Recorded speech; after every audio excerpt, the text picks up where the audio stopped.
सर्वधर्मस्थापकस्त्वं सर्वधर्मस्वरूपकः आचार्याणां महाचार्यो रामकृष्णाय ते नमः। यथाग्नेर्दाहिका शक्ति रामकृष्णे स्थिता हिया सर्वविद्यास्वरूपां तां शारदां प्रणमाम्यहम्। शारदां प्रणमाम्यहम्। परतत्त्वे सदा लीनो रामकृष्णसमाज्ञया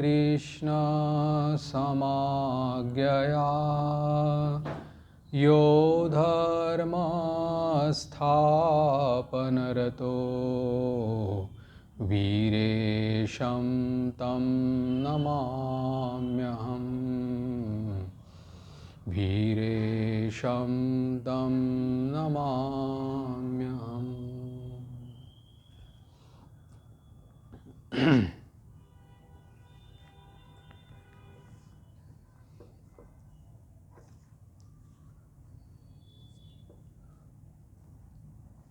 स्वामी विवेकानंद जी के साथ में वार्तालाप, इसमें स्वामी जी के जो बचपन के दोस्त श्री प्रियनाथ सिंह, इनके साथ जो वार्तालाप चल रहा था उसी की हम लोग चर्चा कर रहे थे। पिछले परिच्छेदों में स्वामी जी द्वारा उनको बताया गया था कि जैसे ज्ञान और विज्ञान के जैसे जितनी भी शाखाएं हैं, जैसे कि संगीत है, कला है, शिल्पकला हो, स्थापत्य कला हो या विज्ञान हो, तकनीकी विद्या हो, तो कुछ भी हो, लेकिन इसका अगर उद्देश्य जो है वो अंत में अगर भगवत प्राप्ति या ईश्वर प्राप्ति या हमारे आत्मानुभूति के लिए, भीतर में जो हमारे चैतन्य है उसका अनुभव करने के लिए अगर है, तो फिर ये सभी प्रकार की ज्ञान की शाखाएं हम लोगों को सीधा हमारे स्वरूप की उपलब्धि करवा दे सकती है। और इन सब में एक प्रकार का प्राण संचारित होता है।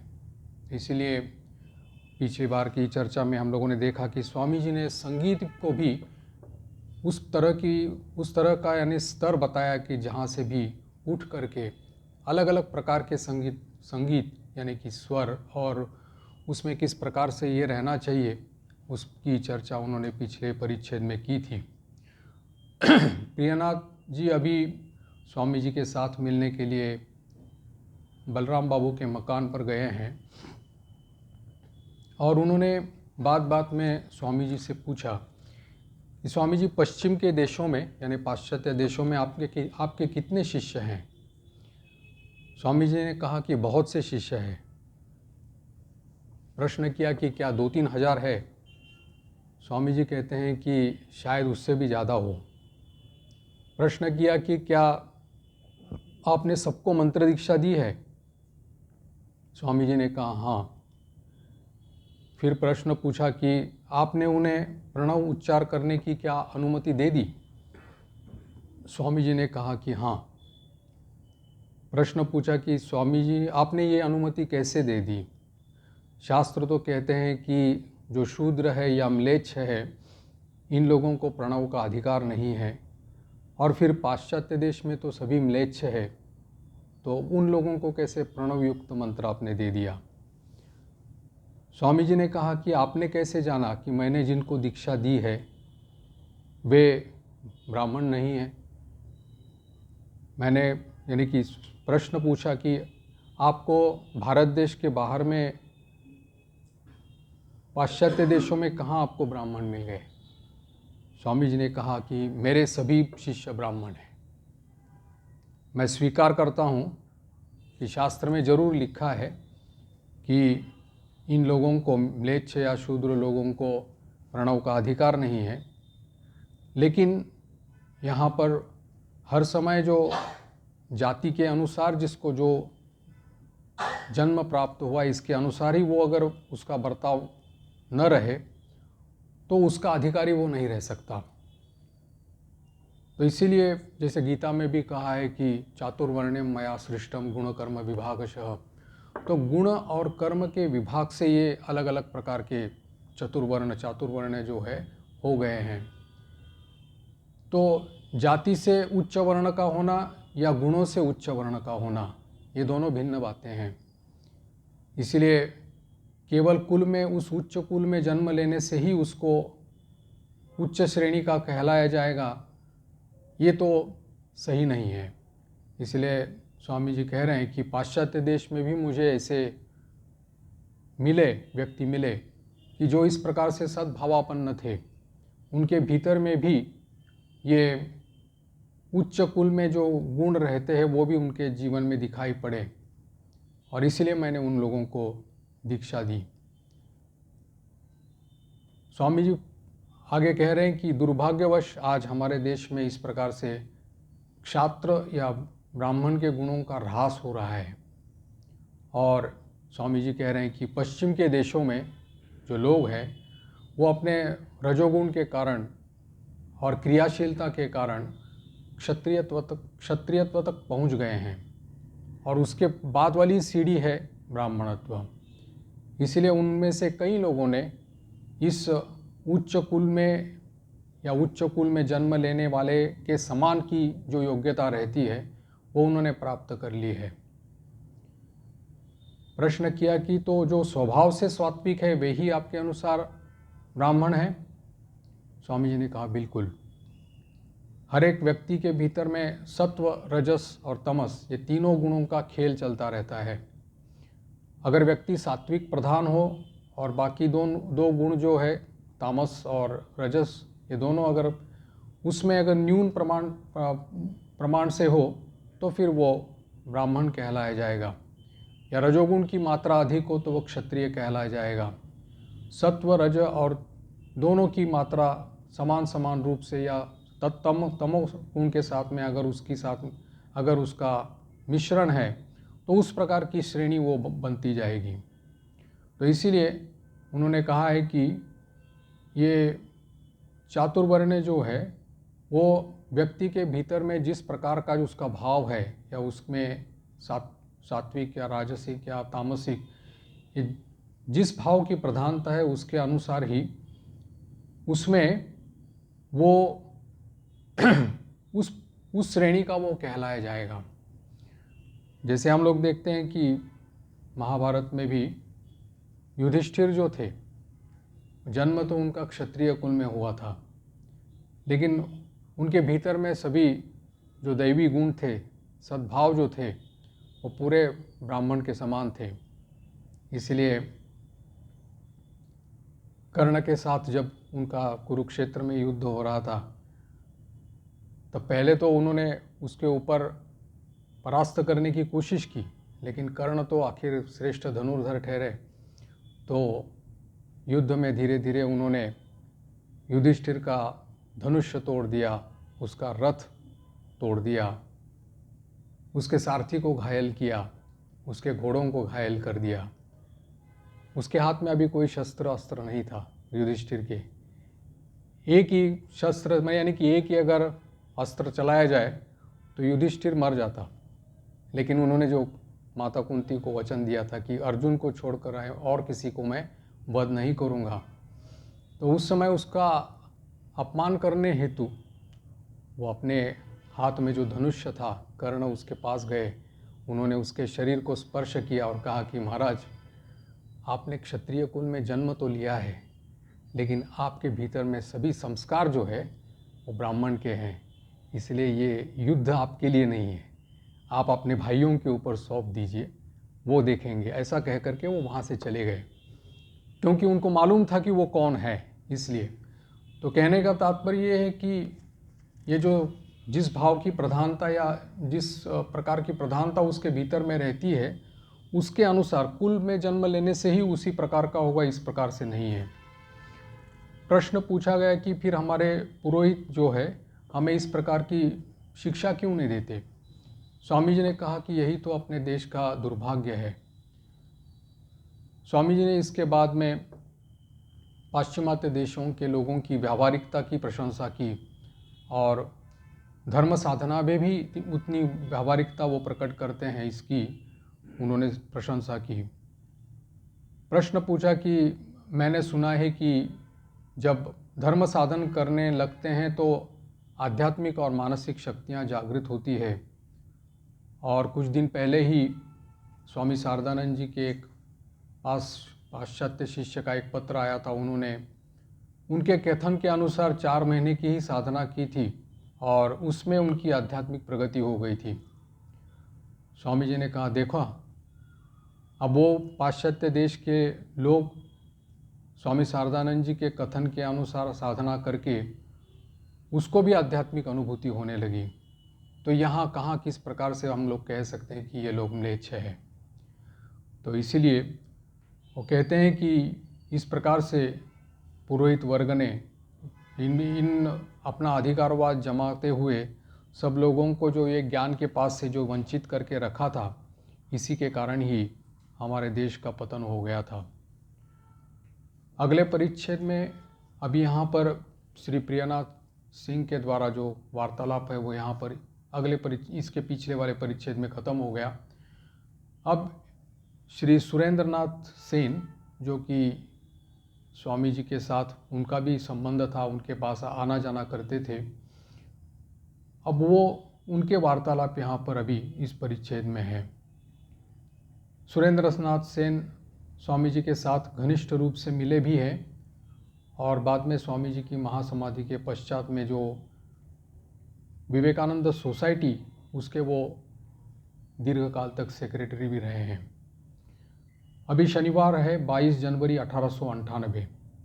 प्रातःकाल में ही श्री सुरेंद्रनाथ बलराम बाबू के घर गए। स्वामी जी वहाँ ठहरे हुए थे।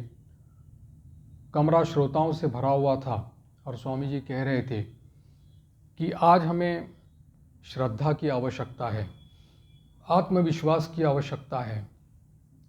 बल ही जीवन है और निर्बलता ही मृत्यु है। हम आत्मा है, अजर अमर मुक्त और शुद्ध, फिर हमसे पाप कार्य कैसे संभव है। इस प्रकार की दृढ़ निष्ठा होनी चाहिए। इस प्रकार का अगर अडिग विश्वास हमें मनुष्य बना देगा या देवता बना देता है। परंतु आज हम लोग श्रद्धाहीन हो गए हैं और इसीलिए हमारे देश का पतन हो रहा है।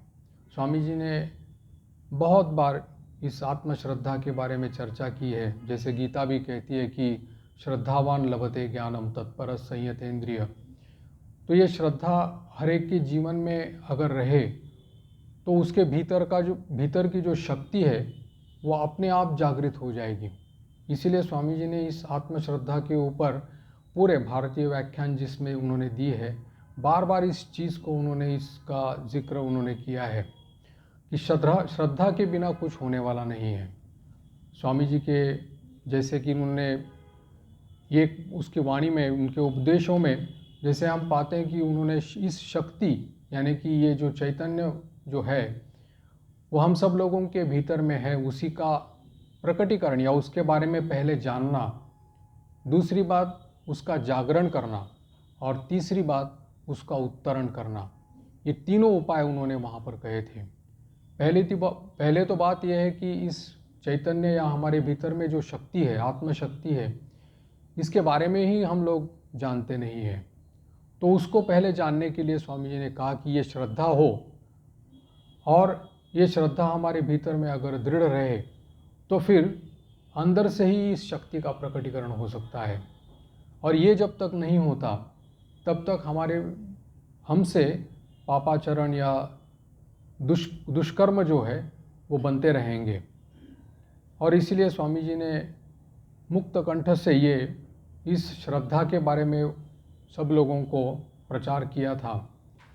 इस शक्ति जो है, जिसको स्वामी जी कहते थे कि उन्होंने जो कहा था, निवेदिता को जो लिखा था कि मेरा आदर्श जो है वो अगर संक्षेप में कहा जाए तो इतना ही है कि हम हर एक के भीतर में जो देवत्व है, अंतर्निहित देवत्व है, उसको प्रकट करना, उसको अभिव्यक्त करना और उसको हर दिन यानी हर पल कैसे हमारे जीवन में उतारा जाए, उसकी पथ जो है वो निर्धारण करना, ये हमारा उद्देश्य है, ये हमारा आदर्श है।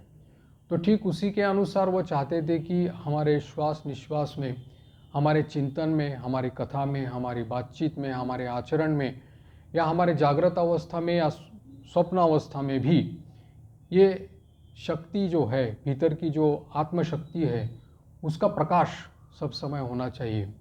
और इसी का अभाव है, इसीलिए हर व्यक्ति यानी कि पतनोन्मुख हो जाता है। और इसीलिए उन्होंने इस आत्मश्रद्धा के ऊपर या श्रद्धा के ऊपर जोर दिया कि ये शक्ति जागृत होनी चाहिए। ये शक्ति जब तक जागृत नहीं होती तब तक मनुष्य नहीं कहलाया था। उनका जो उद्देश्य था वो मनुष्यत्व, तो मनुष्य जब तक नहीं होता तो तब तक ये कोई भी जिंदगी में यानी अपने जीवन में कोई भी सफलता हम लोग हासिल नहीं कर पाते। स्वामी जी ने उस समय जो विवेचना की थी और उस समय समाज में जो उन्होंने खामियां पाई थी, अगर उसको हम लोग देखें तो आज उसमें कोई सुधार हुआ है ऐसा हमें दिखाई नहीं पड़ता। जैसे उन्होंने कहा था कि जड़ता है, मूढ़ता है और फिर हमारे अधीन देश होने के कारण में जैसे ईर्ष्या, द्वेष, ये सब है।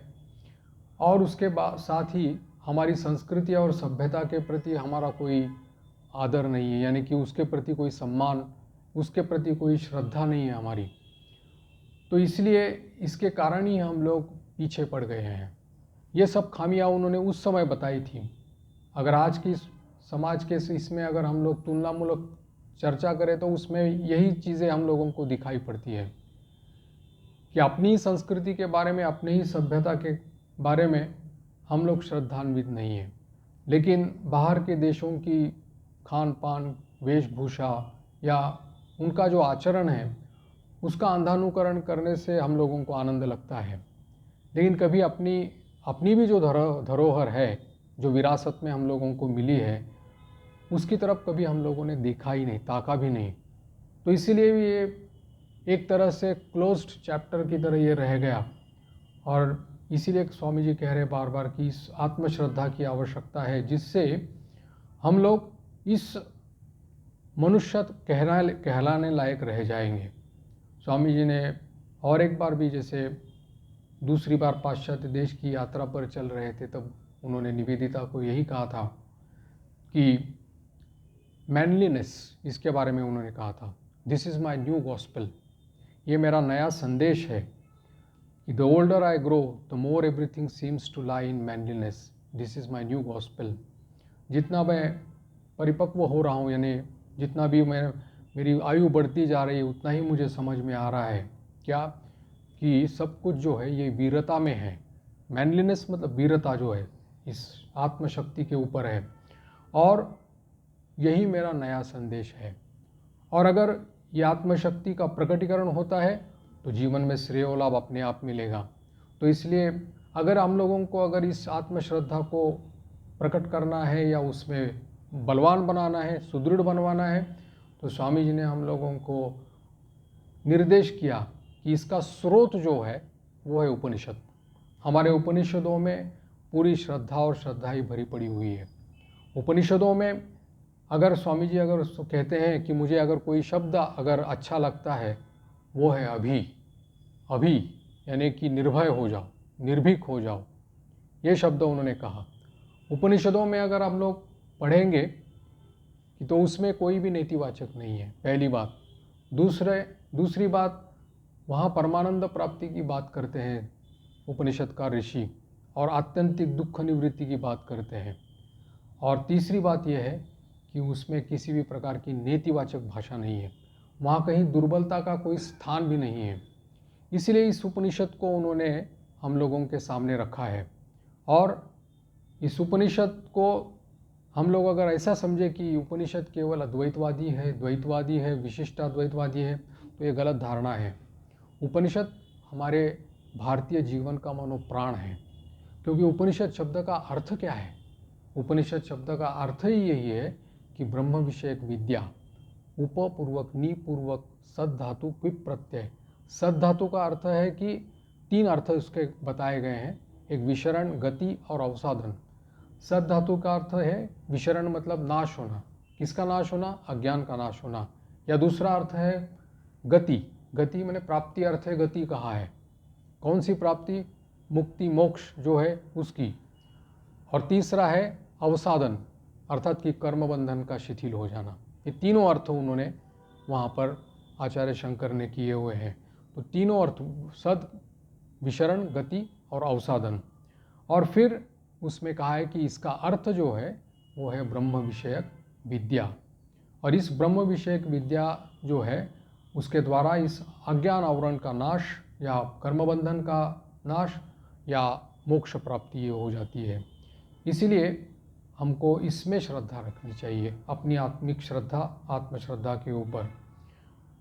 प्रश्न पूछा कि हम श्रद्धाहीन कैसे बन गए? स्वामी जी ने कहा कि बचपन से ही हमारी शिक्षा ऐसी रही है और उसमें निषेध या नकार का प्राबल्य ही रहा है। और सब समय हमको यही सिखाया गया है कि हम नाचीज़ है, नगण्य है, निकम्मे है। हालांकि देखा जाए तो हमारे देश में महान पुरुषों का भी जन्म हुआ है, चाहे लौकिक विद्या में हो या पारलौकिक विद्या में, आध्यात्मिक विद्या में हो। हमें हमारे हाथ पैर तक चलाना तक नहीं आता। और दुख का विषय ये है कि हमारे देश में ये जो गौरवमय अतीत है उसके बारे में ही हम लोग जानकारी नहीं रखते। केवल हम लोगों को नई जो शिक्षा व्यवस्था है इसमें निर्बलता का पाठ पढ़ाया जाता है। और इसलिए हम लोग भी अपने आप में विश्वास कर चुके हैं कि हम पराधीन हैं, परतंत्र है, हमारे में कोई शक्ति नहीं है, हम दुर्बल है, हम असमर्थ है। और इसी का ही फल है कि श्रद्धा और निष्ठा में हमारी कमी आ गई है। और इसका परिणाम क्या होगा कि इसका परिणाम ये हो गया कि हजारों सालों का हम लोगों का दासत्व रह गया। लेकिन अगर ये सच्ची श्रद्धा और निष्ठा फिर से अगर जागृत हो जाए, अगर ये आत्मविश्वास फिर से अगर जग जाए, तो फिर सभी समस्याओं का समाधान हो सकता है। प्रश्न पूछा कि क्या ये सब संभव है? केवल श्रद्धा से ही हमारे समाज के दोष दूर हो सकते हैं? जैसे कि देश में जो बुराइयां हैं, कुरीतियां हैं, उन्हें दूर करने के लिए कांग्रेस अधिवेशन और आंदोलन कर रही है, अंग्रेज सरकार से प्रार्थना कर रही है। क्या इससे भी अच्छा कोई मार्ग है? श्रद्धा का इन सब बातों से क्या संबंध है? स्वामी जी कह रहे हैं कि समाज के दोष जो है उसको दूर करने की आवश्यकता आपको है या सरकार को है? यदि आपको आवश्यकता है तो क्या सरकार उन्हें दूर करेगी या अपने आप को दूर करना पड़ेगा? प्रश्न कि तो फिर सरकार का कर्तव्य है कि प्रजा की आवश्यकताएं समझे और उन्हें पूरी करें। और यदि हम हर एक वस्तु के लिए राजा का मुंह नहीं ताके तो और किसका ताकेंगे? स्वामी जी कह रहे हैं कि देखो, भीख मंगों की इच्छा कभी पूरी नहीं होती। माना कि सरकार आपको आवश्यकता की वस्तुएं देने के लिए तैयार है या राजी भी हो जाए, लेकिन उसको प्राप्त होने के बाद में सुरक्षित संभाल करके रखने के लिए मनुष्य कहाँ है? इसलिए पहले मनुष्य बनो। मनुष्यों की आवश्यकता है और ये मनुष्य तब बनेगा जब उसके भीतर में श्रद्धा हो। प्रश्न किया कि फिर बहुसंख्यक लोगों का मत तो ऐसा नहीं है। स्वामी जी कहते हैं कि जिसे तुम बहुसंख्यक कहते हो वो सभी मूर्ख है। बहुसंख्यक सभी देशों में जिनके पास विचार करने के लिए मस्तिष्क है, ऐसे व्यक्ति बहुत कम ही होते हैं। और जो मेधावी होते हैं, विचारशील रहते हैं, वो सर्वत्र आगे रहते हैं। और देखा गया है कि बहुसंख्यक लोग जो है वो भेड़े की तरह उन लोगों का ही अनुकरण करते हैं और इसीलिए तब जाकर के कहीं काम बनता रहता है। और ये जो सोचते हैं कि वे इतने ऊंचे हैं कि किसी के सामने सिर झुकाना उनकी शान के खिलाफ है, वे सब बेवकूफ़ है। ऐसे व्यक्ति अपनी दुर्बुद्धि से अपना विनाश कर लेते हैं। आप समाज सुधार की बातें करते हैं, लेकिन आप करते क्या हैं? समाज सुधार का अर्थ तक आप लोग नहीं जानते, क्योंकि उस समय का ये बर्निंग क्वेश्चन था। समाज सुधार का मतलब क्या? उस समय स्वामी जी को भी ये प्रश्नों का सामना करना पड़ा। लोगों की ये धारणा थी कि समाज सुधार मतलब विधवा विवाह या स्त्री स्वातंत्र्य, इसको छोड़कर और कोई समाज सुधार की बात नहीं करता। तो इसलिए उन्होंने कहा कि क्या समूचे राष्ट्र या जाति की उन्नति इन प्रश्नों के समाधान से हो जाएगी? यह तो सुधार नहीं है, यह तो एक प्रकार का स्वार्थ है। यानी कि अपने घर को झाड़ करके, साफ करके दूसरों के घर को ढह देना जैसा हो जाता है। तो प्रश्न पूछा कि आपका तात्पर्य यह है कि समाज सुधार की कोई आवश्यकता नहीं है? स्वामी जी कहते ये कौन कहता है, अवश्य ज़रूरत है, पर जिसे तुम लोग समाज सुधार कहते हो उससे तुम्हारा जनता का हित क्या होगा? ये विधवा विवाह, स्त्री स्वातंत्र्य आदि जिन सुधारों के लिए तुम लोग चिल्ला रहे हो, उनको तो भारत की जनता को उसकी आवश्यकता ही नहीं है, इसलिए वे इन बातों को सुधार ही नहीं मानते। मेरा तात्पर्य यह है, स्वामी जी कह रहे हैं, कि ये सब दोष जो है हमारे भीतर में आए श्रद्धा और निष्ठा के अभाव से आए हैं और दिन प्रतिदिन बढ़ते जा रहे हैं। मैं यह चाहता हूँ कि ये रोग जो है समूल नष्ट हो जाए, और जब ये रोग जड़ से अगर नष्ट हो जाए तो फिर ये फिर बढ़ेगा नहीं, सुधार अवश्य हो जाएगा। और इसीलिए उन्होंने कहा कि समाज सुधार के लिए, जैसे स्वामी जी कहा करते थे कि रूट एंड ब्रांच ट्रांसफॉर्मेशन हम लोगों को आवश्यकता है, तो ये है कि समूल अगर ये सब समाज के दोष जो है तो वो अगर नष्ट हो जाए तो फिर सुधार अपने आप हो जाएगा। और इसके लिए उन्होंने इस आत्मश्रद्धा को कहा था। फिर अगले परिच्छेद में, अब ये रविवार का दिन है, 23 जनवरी 1898, बलराम बाबू का मकान। जैसे कि स्वामी जी ने, आप लोग जानते हैं कि 1 मई 1897 में रामकृष्ण मिशन एसोसिएशन की स्थापना की थी, और उसी समय उन्होंने कहा था कि हर हफ्ते में रविवार को एक साप्ताहिक सभा इनके मकान में रहेगी। स्वामी जी हालांकि बहुत बार उनको बाहर जाना पड़ता था, इसलिए सब सभाओं में वो उपस्थित नहीं रह पाते थे, लेकिन जब कलकत्ते में रहते थे तब जरूर साप्ताहिक सभा में वो योगदान करते थे और स्वयं भजन गा कर के सबको आनंद देते थे, और बहुत सारे प्रश्नों की वहाँ पर उत्थापन होते थे और उसकी चर्चा वो करते थे। आज भी साप्ताहिक सभा में स्वामी जी स्वयं विराजमान है वहाँ पर। उसके साथ स्वामी तुरानंद जी महाराज है, स्वामी योगानंद जी महाराज है, प्रेमानंद जी महाराज, और भी ठाकुर के गृही भक्त वहाँ पर उपस्थित है। बहुत सारे लोग वहाँ पर बैठे हुए हैं। सभा में उपस्थित लोग जानते हैं कि स्वामी जी सुकंठ गायक है, बहुत अच्छा गाना गाते हैं, इसलिए बहुत सारे लोगों की इच्छा थी कि स्वामी जी के मुंह से कोई भजन सुनने को मिल जाए। पास ही मास्टर महाशय बैठे हुए थे, तो कुछ सज्जनों ने मास्टर महाशय से कहा कि आप थोड़ा सा स्वामी जी को बोल दीजिए ना कि भजन गाए। स्वामी जी ने देखा कि कुछ आपस में कानाफूसी चल रही है, तो मास्टर महाशय को पूछा क्या चल रहा है तुम लोगों का? तो बोले कि आपको गाने के लिए, भजन गाने के लिए अनुरोध कर रहे हैं सभी लोग। तब स्वामी जी ने सुरीले कंठ से भजन गाया, जतने हृदय देखो आदरणीय श्यामा माँ के। तो ये स्वामी जी ने गाना गाया, तो यहाँ कहा है कि जैसे लग रहा था कि मानो वीणा बज रही है, और इतना सुरीला कंठ उनका था। भजन समाप्त होने पर मास्टर महाशय को उन्होंने कहा बस इतना ही गाऊंगा, आज ज़्यादा नहीं गा पाऊंगा, क्योंकि नहीं तो फिर उसमें ही मैं डूब जाऊंगा, क्योंकि मेरा व्याख्यान देते देते मेरा गला भी खराब हो गया है और स्वर में ज़्यादा कंपन हो गया है। फिर स्वामी जी ने उसी सभा में उपस्थित एक ब्रह्मचारी को मुक्ति के ऊपर भाषण देने के लिए कहा। फिर उसके बाद और एक ब्रह्मचारी को उन्होंने और एक दूसरा भाषण देने के लिए कहा। वहाँ पर उपस्थित कुछ सज्जनों से भी उन्होंने अनुरोध किया कि अपने विचार प्रकट करने के लिए। तो उसमें से किसी ने जब बोलना आरंभ किया तब ज्ञान और अद्वैतवाद की बात और उसके साथ में जो भक्ति, उसके साथ में तुलना की और फिर ज्ञान और अद्वैत की श्रेष्ठता उन्होंने वहाँ स्थापित करना चाहा। तो स्वाभाविक है कि जो श्रोताओं में और भी लोग जो थे भक्तिवादी थे, उन्होंने प्रतिवाद किया और फिर दोनों में वाद प्रतिवाद होने लगा। एक पक्ष दूसरे पक्ष का खंडन मंडन करने लगा। स्वामी जी सब देख रहे थे। फिर उन्होंने थोड़े देर तक देखा और फिर उन्होंने कहा कि तुम लोग आपस में लड़ाई क्यों कर रहे हो।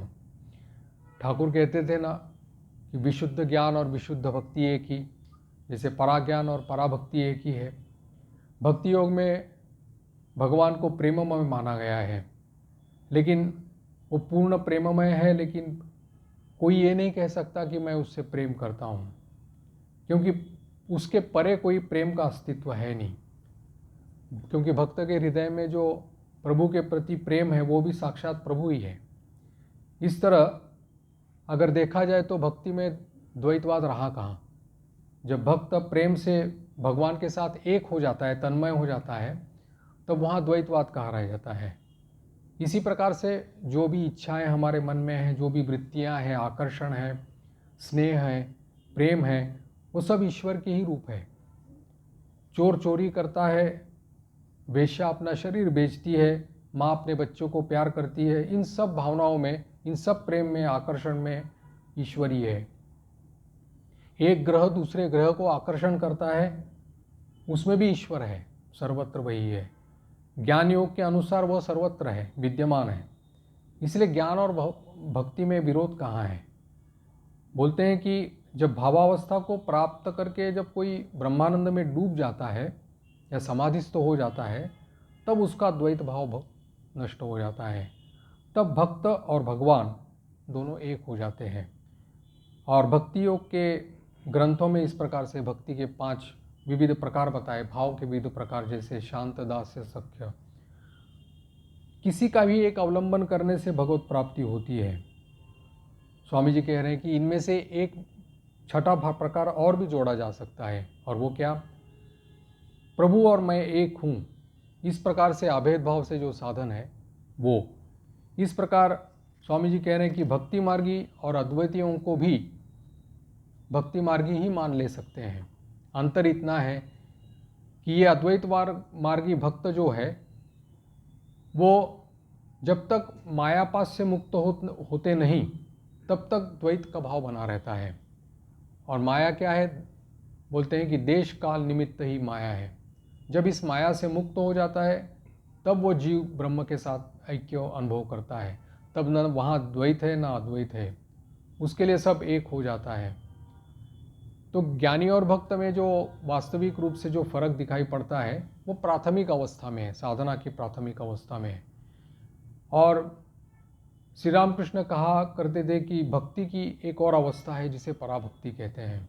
वह है कि मुक्त होने पर भी, यानी कि अद्वैतानुभूति होने पर भी, परमेश्वर के यानी कि प्रभु के साथ प्रेम की लीला। यह कुछ विरोधाभास मानो प्रतीत होता है कि अगर मुक्ति हो जाए, मोक्ष प्राप्त हो जाए, तो फिर भक्ति की क्या आवश्यकता है। लेकिन यहाँ है कि जो मुक्त हो गया, जिसको मोक्ष मिल गया, वो तो स्वतंत्र हो गया, फिर उसमें नियमों की क्या आवश्यकता है, नियमों से परे चला जाता है। उसके विषय में ये प्रश्न नहीं उठता कि उसने ऐसा क्यों किया, वैसा क्यों किया। मुक्त हो जाने पर भी उस मधुर भक्ति का रसास्वादन करने के लिए मोह किसका नहीं होता।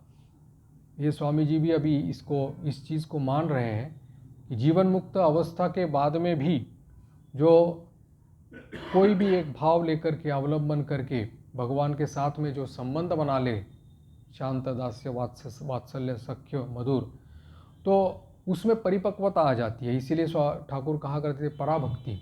ठाकुर ने भी जैसे सभी प्रकार की साधना की थी, लेकिन वो तो जीवन मुक्त अवस्था के बाद में सब प्रकार की उन्होंने साधना की थी, और हर भाव से उन्होंने साधना करके उसकी सिद्धि प्राप्त की थी, और उस सब साधना का आनंद उन्होंने लूटा था, जिसको रसास्वादन उन्होंने कहा है। ये रसास्वादन करने की इच्छा हर जीवन मुक्त पुरुष में रहती है। केवल एकमात्र जो निर्विकार निर्विशेष ब्रह्म की जो उपासना करते हैं, निर्गुण उपासना, वही लोग उसमें ब्रह्मानंद में मग्न रहते। जैसे कुछ ऐसे आधिकारिक पुरुष कम रहते, जैसे ठाकुर के गुरु थे तोतापुरी जी, तो वो लोग उसका मधुर भक्ति या भक्ति का आस्वादन, रसास्वादन उनको करने की इच्छा नहीं, क्योंकि वो उसी ब्रह्मानंद में डूब गए थे। प्रश्न पूछा कि माँ की ममता में ईश्वर रह सकता है, लेकिन ये कैसे कहते हैं कि चोर की चोरी की वृत्ति में या वैश्या की पाप वृत्ति में भी ईश्वर है। इससे तो यही निष्कर्ष निकलता है कि ईश्वर क्या फिर इस सब के, चाहे सत्कार्य हो या दुष्कार्य हो, इसका क्या कारणीभूत वही है।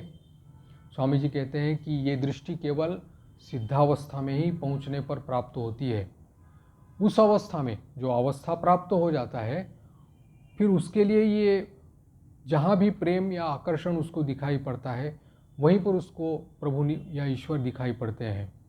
लेकिन ऐसी अवस्था प्राप्त करने के लिए, ऐसी दृष्टि प्राप्त करने के लिए उसको बहुत भजन या साधन करने की या उसको कृपा की आवश्यकता है।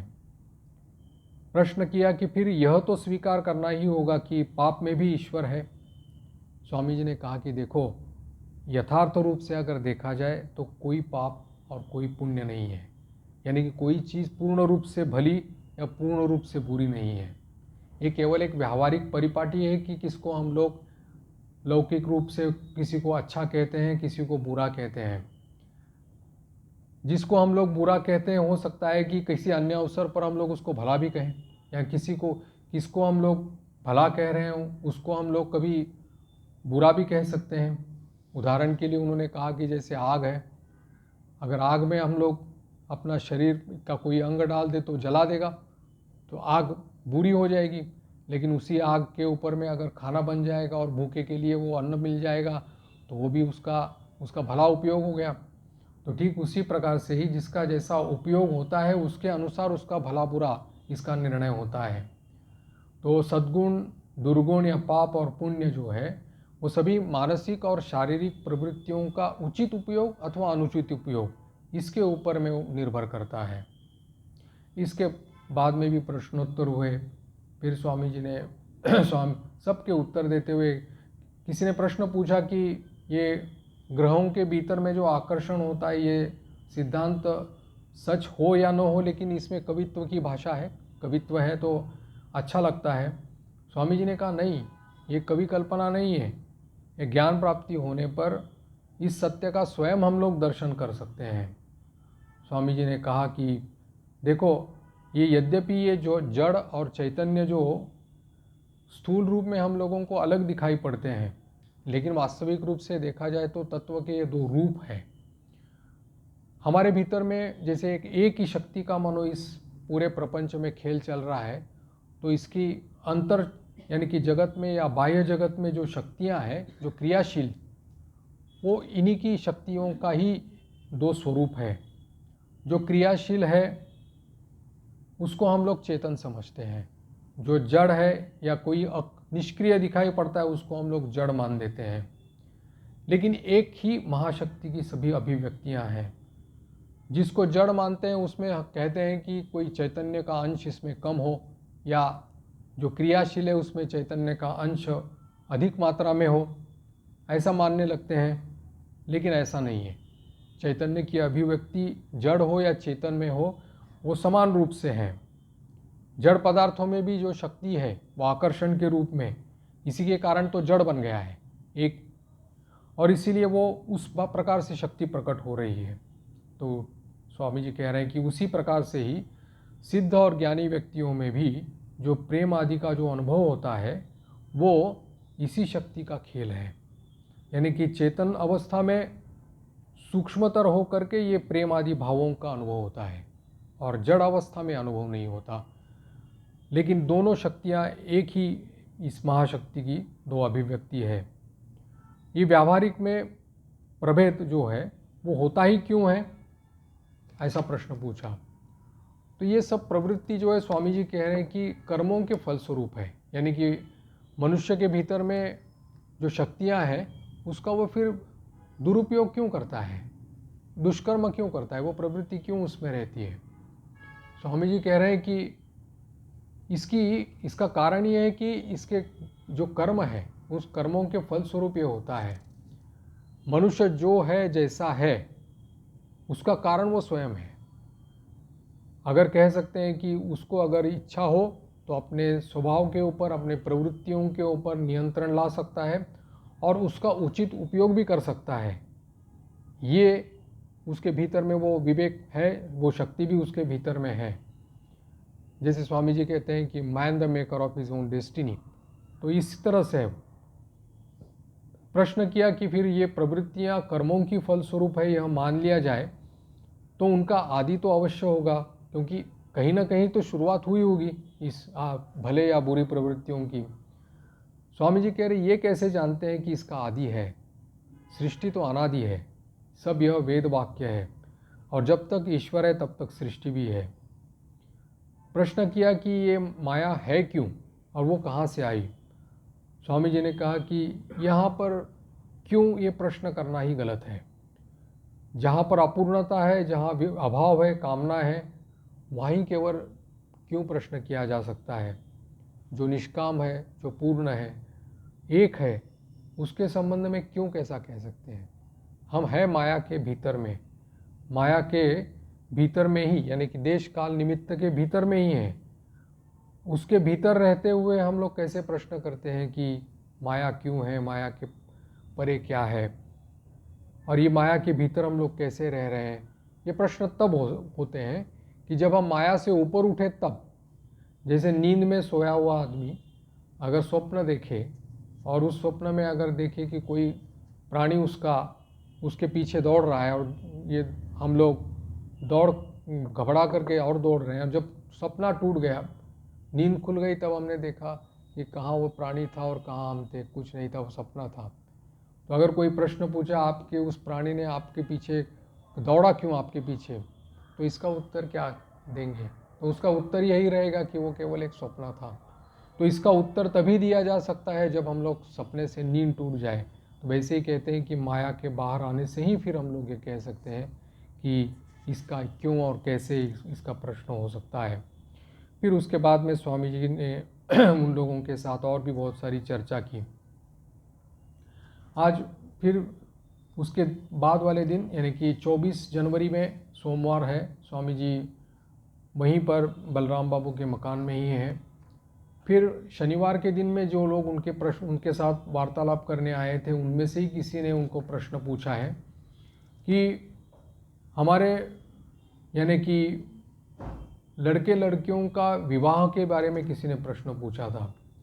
तो उन्होंने, स्वामी जी ने ये कहा था कि इन बातों में, जैसे कि लड़के लड़कियों का विवाह जो है वो ज़्यादा उम्र में होना चाहिए, लेकिन उसके साथ साथ उनको अच्छी शिक्षा भी मिल जाए, और वो शिक्षा ऐसी रहे कि आधुनिक प्रणाली से जो शिक्षा मिल रही उसकी तरफ से नहीं, उस तरफ से नहीं, लेकिन इतिवाचक शिक्षा, जिससे उनके भीतर में स्वाभिमान और श्रद्धा जागे, और जिससे चरित्र निर्माण हो, जिससे मानसिक शक्ति बढ़े, बुद्धि विकसित हो, और अपने पैर पर खड़ा रहने के लिए सीखे।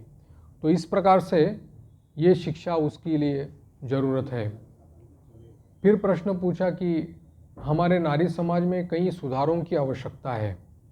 स्वामी जी कह रहे हैं कि इस प्रकार की शिक्षा प्राप्त होने पर स्त्रियां जो हैं वो अपनी समस्याओं का समाधान कर सकती है। आज तक उन्होंने केवल दूसरों के ऊपर निर्भर होते हुए सीखा है। कोई भी अगर थोड़ा अनिष्ट हो जाए, कोई अगर पीड़ा हो जाए तो वो दुख करती है, आंसू बहाना उन्होंने सीखा है। लेकिन स्वामी जी कहते हैं कि अभी दूसरी बातों के साथ उन लोगों को बहादुर बनना पड़ेगा। आज के ज़माने में, उस समय की बात स्वामी जी कह रहे हैं कि उन लोगों को आत्मरक्षा करना सीखने की ज़रूरत है। देखो झांसी की रानी कैसे बहादुर थी। फिर प्रश्न पूछा कि आप जैसे बता रहे हैं ये तो एक नई बात है, और मुझे लगता है कि इस प्रकार की शिक्षा की व्यवस्था में काफ़ी समय लगेगा। स्वामी जी कहते हैं कि फिर भी हमें यथाशक्ति प्रयास करना चाहिए। हमें केवल स्त्रियों को शिक्षा ही नहीं देनी है, लेकिन अपने आप को भी शिक्षित करना पड़ेगा। जैसे कहते हैं कि केवल पुत्र को जन्म देने से ही मातृत्व या पितृत्व नहीं होता, साथ साथ उसका कर्तव्य जो है, उसकी जिम्मेदारी अपने को वहन करनी पड़ती है। वैसे ही स्त्री शिक्षा कैसी हो, इसके बारे में वो देखना पड़ेगा कि वो स्वयं अपनी जिम्मेदारी को वहन करें। हमारे भारत में या हमारे भारत देश में इसका अर्थ समझना सरल है, क्योंकि विरासत से ये जो है सतीत्व की भाषा या सतीत्व का आदर्श जो है, ये हमारी परंपरागत संपत्ति है। और वो इस प्रकार से अगर अपने सतीत्व पर या अपने पवित्रता पर निडर होकर रहें और आदर्श की रक्षा के लिए अगर अपने जीवन का भी बलि दे दें, तो यह क्या कम वीरता है। स्वामी जी कह रहे हैं आज के युग की आवश्यकता देखते हुए मुझे ऐसा लग रहा है कि कुछ महिलाओं को संन्यास जीवन या संन्यास्त जीवन के आदर्शों का पालन करने के लिए शिक्षित किया जाए, जिससे वो आजन्म कुमारी रहे और उनके नस नस में मानो ये पवित्रता भरी रहे। भारतीय महिलाओं के लिए कोई कठिनता नहीं है। साथ ही साथ इसके साथ में महिलाओं को विज्ञान, अन्य विषय का भी ज्ञान होना चाहिए, जिससे दूसरों का हित हो जाए, ये भी बातें सिखानी चाहिए। जब वो जानेंगी कि इससे मेरा भी उपकार होगा और अन्य लोगों का भी उपकार होगा, तब वे प्रसन्नतापूर्वक ये सब विषय सीख लेगी। आज मातृभूमि के लिए उत्थान के लिए स्वामी जी कह रहे हैं कि इस प्रकार से पवित्र आत्मा ब्रह्मचारिणियों की आवश्यकता है। जैसे स्वामी जी ने निवेदिता को भी जो पत्र लिखा था, उन्होंने उसमें ये कहा था कि आज सिंह की ज़रूरत नहीं है, सिंह की ज़रूरत है। इसलिए हमारा जो समाज है या हमारी यहाँ की जो महिलाएं हैं, अभी सिंह प्रकट नहीं कर पा रही है। इसलिए क्योंकि निवेदिता तो बाय बर्थ आयरिश थी और वो उसको केल्टिक ब्लड कहते थे। उसके भीतर में जो एक शूरता थी, वीरता थी, और जिस प्रकार से स्वामी जी के भाव को और स्वामी जी की जो वीरता थी, स्वामी जी के भीतर के जो भाव थे, उसको जिस प्रकार से निवेदिता ने ग्रहण किया था, उसको देख करके स्वामी जी ने कहा था कि मैं कहता हूँ कि तुमको भारत में आकर के यहाँ बहुत काम मिल जाएगा, यहाँ पर तुम्हारी ज़्यादा ज़रूरत है।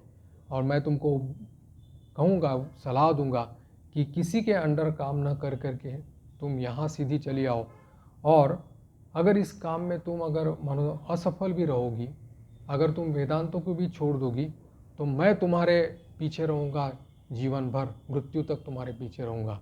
ये स्वामी जी ने उस पत्र में निवेदिता को लिखा था। तो उसमें उन्होंने उस समय ये देखा था कि एक निवेदिता को इसलिए उन्होंने यहाँ भारतीय नारी की शिक्षा के लिए और उत्थान के लिए उन्होंने वहाँ पर लाया था। फिर प्रश्न पूछा, इससे देश का भला किस तरह से होगा। स्वामी जी कहते हैं कि उनके आचरण से सर्वसाधारण लोग भी जान पाएंगे कि हमारे देश का आदर्श क्या है, और उससे लोगों के भीतर एक प्रकार की क्रांतिकारी परिवर्तन आ जाएगा। अभी कि जो उस समय की अवस्था है, यानी कि उस समय की स्थिति की बात स्वामी जी कर रहे हैं कि उस समय 12-13 वर्ष की अवस्था में ही उनको शादी करनी पड़ती थी, क्योंकि समाज का उस समय का बंधन और उस समय के जो पुरोगामी लोग थे वो। लेकिन इस प्रकार से विचारों का प्रवाह बदल देना पड़ेगा, तब जाकर के श्रद्धा का आगमन हो सकता है। और इसमें से ही कुछ जो पवित्र जीवन यापन करेगी, तो उनके भीतर ही इस महान श्रद्धा का और विश्वास प्रकट हो जाएगा, और उनसे कितना हित और कल्याण होगा। इसलिए स्वामी जी ने कई पत्र जो लिखे हैं अपने गुरु भाइयों को, उसमें उन्होंने ये स्पष्ट रूप से कहा है कि मैं चाहता हूँ कि माता ठाकुरानी को, यानी कि श्री श्री माँ को केंद्र करके ये नारी मठ तैयार हो जाए। पहले माँ और उनकी बेटियाँ, और फिर बाबा और उनके बेटे, ऐसी उनकी पहली परिकल्पना थी। लेकिन बहुत सारे कारणों से वो परिकल्पना जो थी उनकी उस समय ये नहीं हो पाई, रूपान्वित नहीं हो पाई, क्योंकि हो सकता है कि श्री श्री माँ ने ही पहले स्वामी जी को पहले अपना पुरुषों का मठ करने के लिए पहले कहा, क्योंकि उस समय की स्थिति देख करके। लेकिन स्वामी जी के मन में ये बात बहुत साल तक ये रही कि, और इसी के फलस्वरूप बाद में शारदा मठ की स्थापना हुई थी। इसके बाद 24 जनवरी 1898 स्वामी जी के पास में बहुत सारे लोग बैठे हुए हैं और इस समय चर्चा चल रही है कि वैष्णव संप्रदायों की, जो महाप्रभु चैतन्य देव के उनके नाम से बहुत सारे जो संप्रदाय निकले हैं, स्वामी जी उसमें से किसी किसी उक्तियों को लेकर के विनोद कर रहे हैं। तो प्रश्न पूछा कि इसमें उनकी जीवन चरित्र में या जीवन लीला में आपको हास्यास्पद ऐसे क्या दिखाई पड़ा? क्या आप मानते नहीं हैं कि महाप्रभु एक अवतार थे और उनका जीवन सर्व जनहिताय था? स्वामी जी कहते हैं कि कौन हो तुमको क्या लगता है मैं उनको नहीं मानता? महाप्रभु तो स्वयं काम कांचन त्यागी थे और उनका त्याग का एक ज्वलंत आदर्श थे। मैंने भी उनके बताए हुए इस सांचे में अपना जीवन ढाल करके जीवन यापन करने का आजीवन संघर्ष किया है और वही आदर्श जो है त्याग का, वो मैं सब जगह प्रचार कर रहा हूँ। महाप्रभु तो महान त्यागी थे, उनका और इस विषयों के भोगों का क्या नाता है? लेकिन बाद में उनके नाम पर जो संप्रदाय निकले या उनके अनुयायियों ने फिर उसमें बहुत सारी ढिलाई जो दे दी, इसके कारण ही उस आदर्शों की आदर्श जो है मिट्टी में मिल गए। प्रेम का जो आदर्श जो महाप्रभु ने प्रकट किया था, उनके जीवन में कभी भी अहम भाव का और वासना का लेश तक नहीं था। इसलिए ऐसा अतीन्द्रिय प्रेम जो है वो सर्वसाधारण को कैसे समझ में आ जाएगा या वो उसकी धारणा कैसे कर सकते हैं?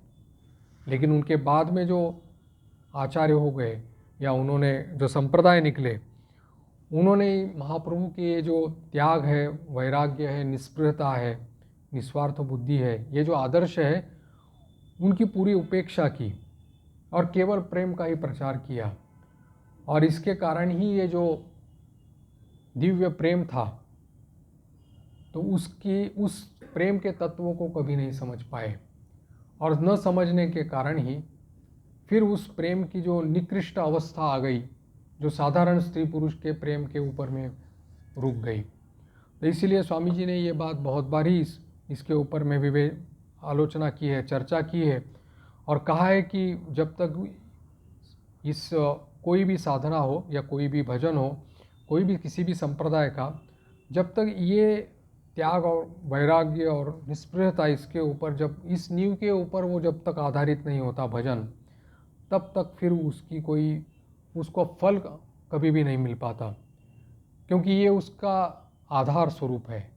मानो आप 10 मंजिल की बिल्डिंग बनवाना चाहते हैं, लेकिन नींव अगर मजबूत न हो तो वो कभी भी गिर सकती है।